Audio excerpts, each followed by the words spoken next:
I wish my girlfriend had been cheating on me. I always thought I had a good relationship. We'd been together for 3 years before things began to look dicey. It started off small. Distance, cold shoulders, lack of communication. At the time, I thought this was a reflection of me, that it was me who had pushed her away. However, I'm a lover boy at heart, and my heart belonged to her. I fought desperately to try and fix things. Made a routine out of bringing her favorite flowers anytime I saw her, watching the shows that she wanted to watch when she came over. Even so, her secretiveness grew. She began turning her location off late at night and wouldn't turn it back on the next day. Her phone became completely off limits to me. My intuition told me exactly what I'm sure you're thinking right now. I just didn't want to believe it.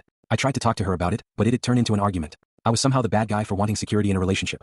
After a few months of this, I finally gathered up the courage to put an end to it. But I was going to give her one last chance. On the drive to her house, my mind raced 1,000 miles an hour, thinking about how this confrontation would go. Part of me hoped that we'd be able to resolve this and go back to how they were. Another part of me wanted for this relationship to end. I had a whole speech prepared by the time I got to her driveway. However, once I got to the front door and her mom let me in, my mind went blank. My girlfriend had been in the shower when I arrived, and her phone rested on her nightstand.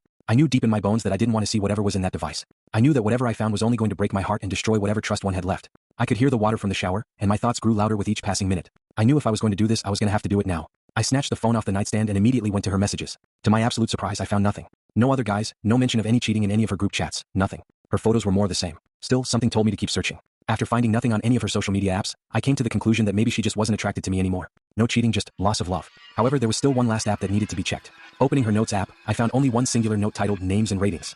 My heart dropped. This was the thing I had been looking for. Or at least, I thought. As I began to read through the note, it became apparent that I had misjudged my girlfriend's reason for secrecy. David, 6 out of 10. Boring. Didn't even scream. Just accepted his fate. Xavier, 10 out of 10. Fought back hard. Gave me a challenge. Died by decapitation. Keep his head hidden in a place only I can find. Donovan, TBD. Expect this kill to be the hardest. I accidentally fell in love with this one. I think I'll cut his heart out. God, I hope he fights back. I stared at that last entry and felt a chill run down my spine. It felt like reality itself had bent in on itself, and all sound seemed to fade into silence as my vision began to blur. However, what I did hear was the sound of the shower water stopping and the bathroom door creaking open as my girlfriend stepped out with a towel wrapped around her body. The next thing I remembered was the word she spoke to me. The invitation that will be engraved in my memory forever. Oh hi baby. I was just about to call you. I was gonna ask if you wanted to go on a drive with me tonight.